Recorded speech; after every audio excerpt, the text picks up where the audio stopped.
Hello, wonderful people. Happy New Year to you. It's my pleasure to welcome you to the brand new edition for the year 2021. Judy Olano is my name. The program is Sport Exchange, and I hope that it will definitely bring more money to our exchange, especially when we talk sports right here. All right. On the show today, critical thing that we'll be looking at the athletes. Yeah. If you are, as a team, the athletes make up the team, or as individual, there is something critical about the athletes. For the athletes to be productive, and for the athletes to entice and to, as well, attract sponsorship, it will need to get a good performance. So the athletes needs better or the best performance to attract the money. These are some of the things we'll be looking at also. And we'll be giving kudos to those who have decided, especially in Nigeria, to stay with the brands, to stay with some of the sport brands or properties that we have in Nigeria. We'll be giving them kudos on the show also. Okay. On the offside segment also, don't forget, we will be hitting out to those who have been able to do nothing good for the sports, especially rubbing the brand in the mud. These are some of the things we'll be looking at as far as the show is concerned. Happy New Year once again. We're going on a short break, and when we come back, the program starts, and it will start in full force.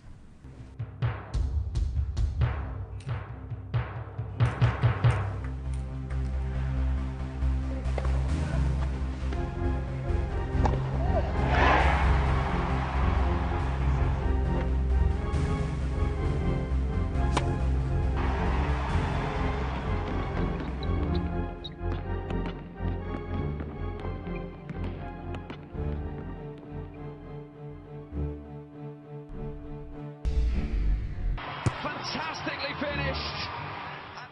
Welcome back. Despite the pandemic that happened in 2020, we still have to give thanks, as well as give kudos to some of those brands who have decided to stay with the sports they love. We'll start with Kenya Airways. Kenya Airways, they came last, but they actually put their name in the Hall of Fame. Talking about Kenyan Airways, the sign on to be the partner of the Lagos City Marathon. Of course, when you see Lagos City Marathon this year in February, you will also be seeing Kenya Airways there. Also, from there, we move straight to GAC Motor. The GAC Motor, also kudos to GAC Motor, that also they became the Nigerian Football Federation automobile partner.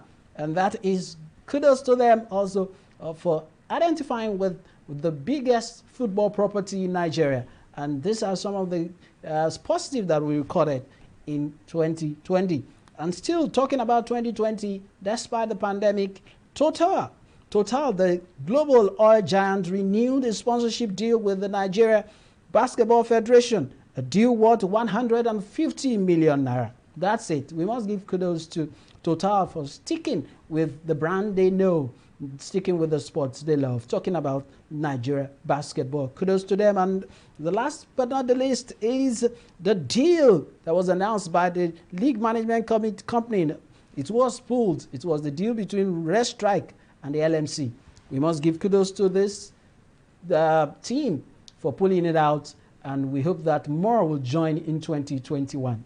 Now, we are hopeful, and we believe that on this program, we'll be reporting deals upon deals, sponsorship from all the corporate world, corporate bodies that will be trying to identify with the sports in the land. Okay, that's it. We'll go on a short break and we'll be back.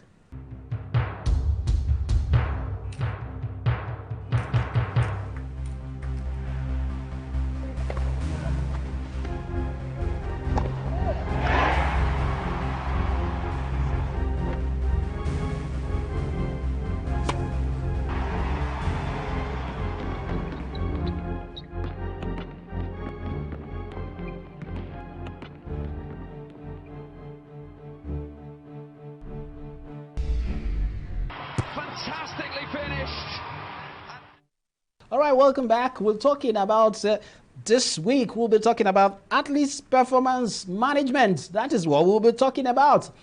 The athletes need to be prepared for the new season. It's a new year, brand new year, 2021, and we will be focusing on the athletes for our first edition this year because we want our athletes to improve so that they can attract the right sponsorship, the right deal, and they can attract the best, especially the best all over the world. Okay, that's it. What we'll be doing, this is the dugout segment, and we will be talking to someone who should be giving us insight to how the athletes can get better.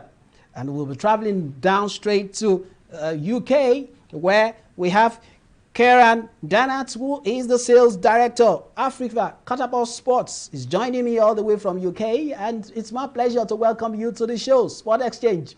Kieran, thank you for joining me. How are you doing? Compliments of the season, and Happy New Year to you. Happy New Year to you and your team as well. We're doing great, thank you. Really happy to be here on the call with you, and hopefully we can share some really good insight into technology and the use of technology in sports. All right. Okay, Kieran, let me ask you this question. How is science creating the cutting edge in sports today? Maybe we should start from that. Of course, utilizing technology in sport can be used in numerous ways, from enhancing an individual's performance to reducing risk of injury, identifying talent, and also return to play protocols. So if you have an injured athlete, we can use technology to bring them back to match fitness much faster and much more accurately. Using science-based evidence, we can get a full picture of an athlete's performance and identifies ways in which we can adapt their training and their workloads to ensure that we get maximum output from that individual. Okay. All right. Okay. Thank you very much, Kieran. Why is Performance Center? Because I know that, for example, in Nigeria here, we have Performance Center. Why is it key in talent development? Of course, it's a really good question, and I think if you have a performance center which can solely focus on an individual's performance, not just from a match day perspective, but from a training perspective, from understanding their workload, their work ratio, their heart rate outputs, you can get a full picture of an athlete's performance, and you can identify areas to help them develop to make them a much more rounded footballer. Of course, this doesn't take away from their natural talent, but what this does do is allows us to identify areas for development to make them a much complete player. All right. Okay. Let me ask you this, because I know you are the sales director of Africa Catapult Sports, and tell us about how Catapult is driving performance in athletes.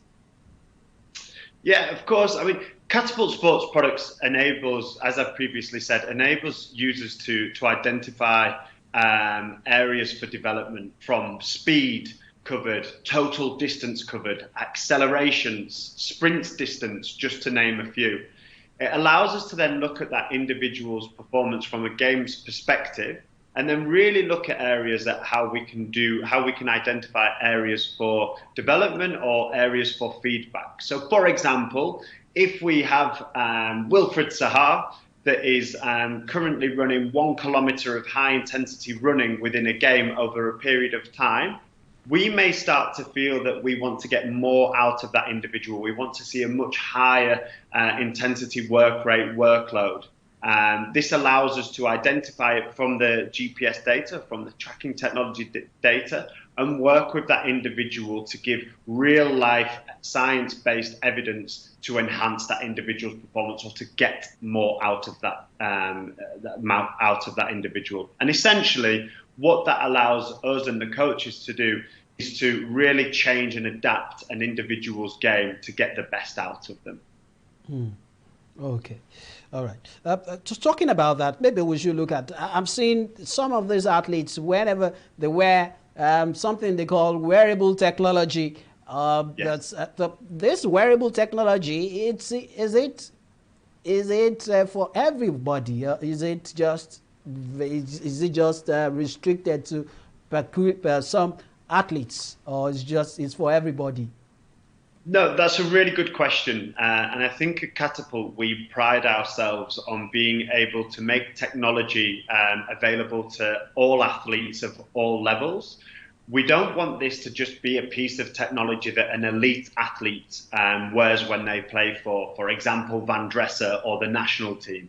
We want elite aspiring athletes of 10, 11, 12, 13 years old to wear technology, to understand their performance, compare themselves to elite athletes. Similarly to what people do when they wear a Fitbit or a physical activity tracker, we want the same to be available to people of all levels and all ages to essentially get them to achieve the best output possible.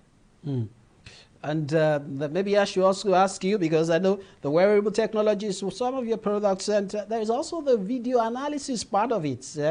How do you, is it that it works differently, or is the same the wearable technology that also works that also takes you to the video analysis part? Yeah, so your wearable technology will give your physical output, as we've previously mentioned, like running speeds and distance covered. What that doesn't do, it doesn't give you a visual on that individual's performance. So we created a video analysis platform along with the wearable technology that will sit hand in hand with one another, so you can get a full picture of an athlete's performance. We can see their physiological outputs of their GPS data along with their actual visual or game visual, and show areas in which the GPS and the video analysis can sit side by side, essentially to enhance that player's performance and give key feedback on it. Correct. If I ask you, are there peculiarities you have discovered through research and developments among global pool of talents? Yeah, it's a really good question. And obviously, we work with over 2,500 elite teams across the world. But with that comes some form of data privacy.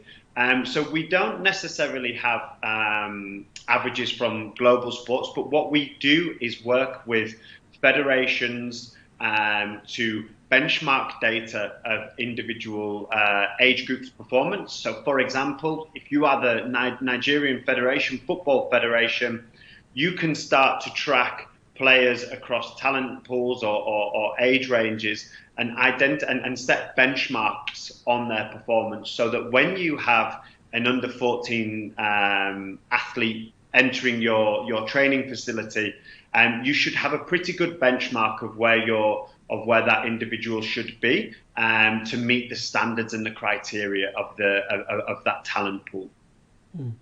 All right. I think this is similar to what I asked the other time too. Are your products made to suit, or is just a one size fits all?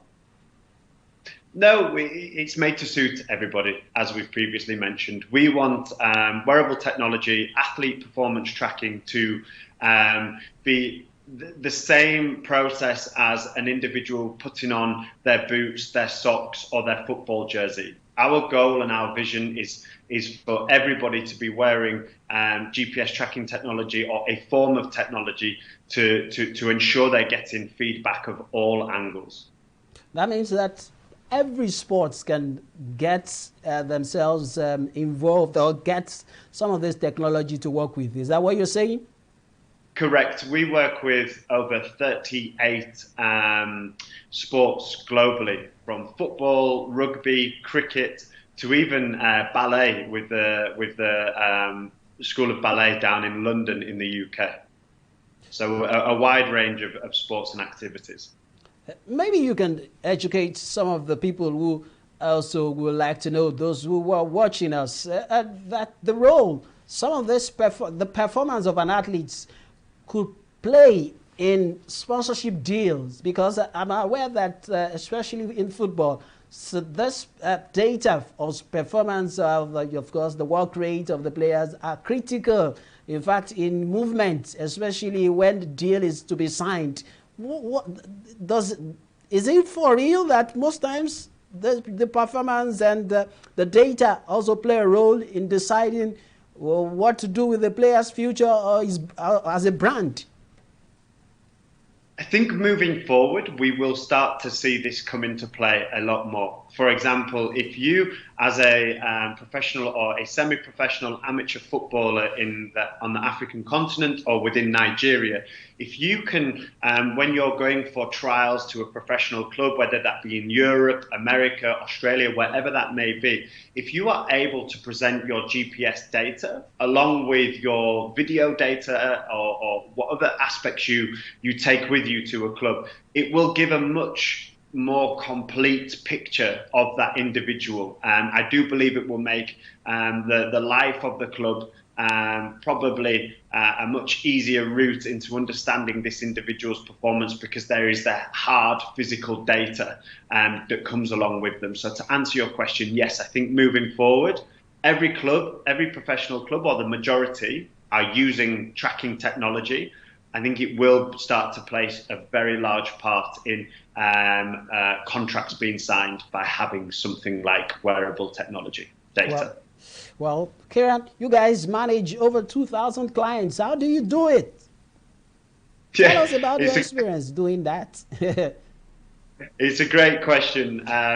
We've got an incredible team at Catapult. We've got over 350 employees that all are crazy about sport and really passionate about developing athletes across the world. So we have a very dedicated team. It's a hard task, but it's an amazing journey. From a personal perspective, working on the continent brings me great joy. We have the ability to empower and educate African coaches on how to use technology in sport, and education is the key to all of this. And I think the second that you have that ability to empower a coach and have them understand why rather than how, I think you're in a very powerful position, and it's something that I love about working with African clubs.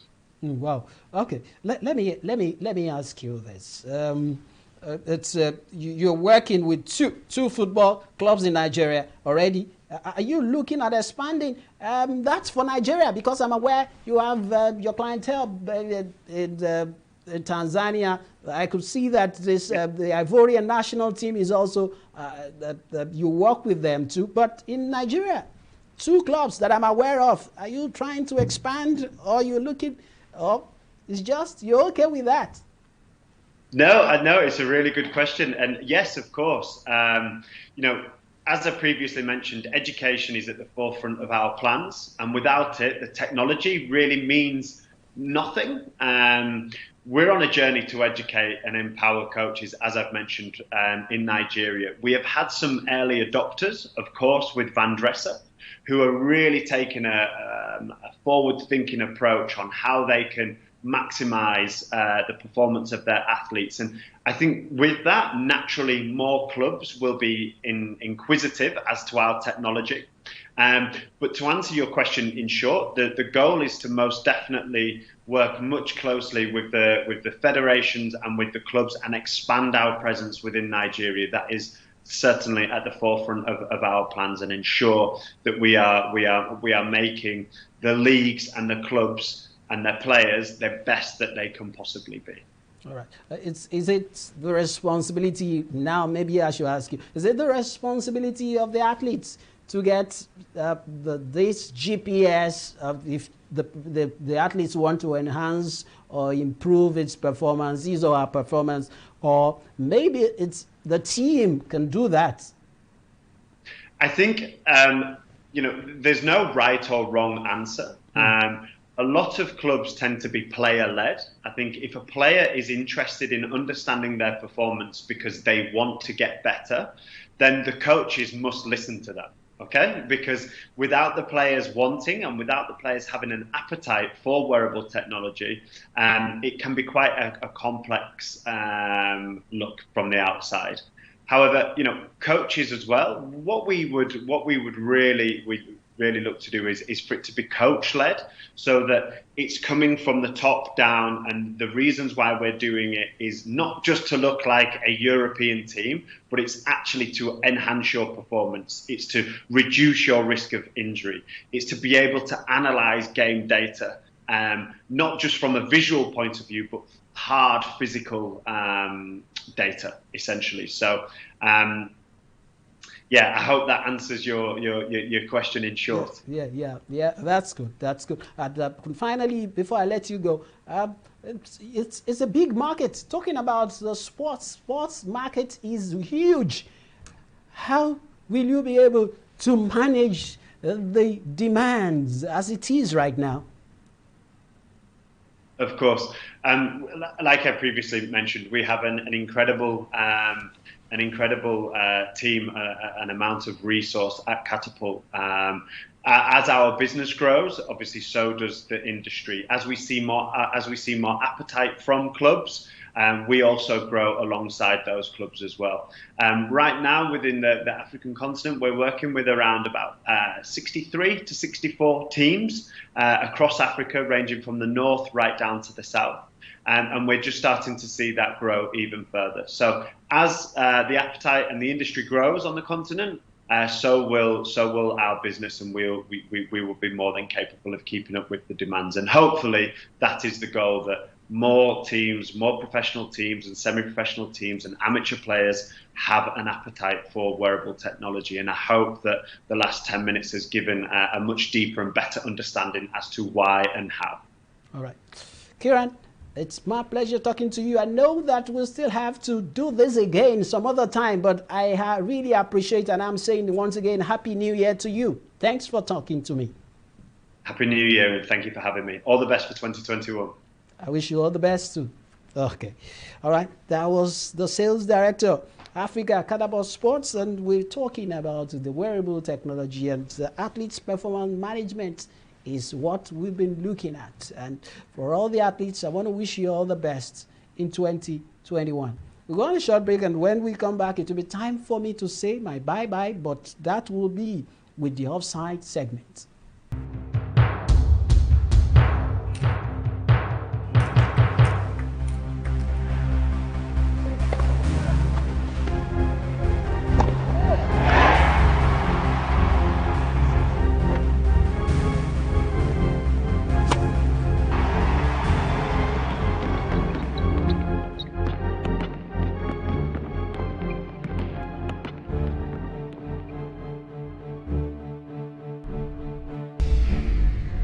Fantastically finished.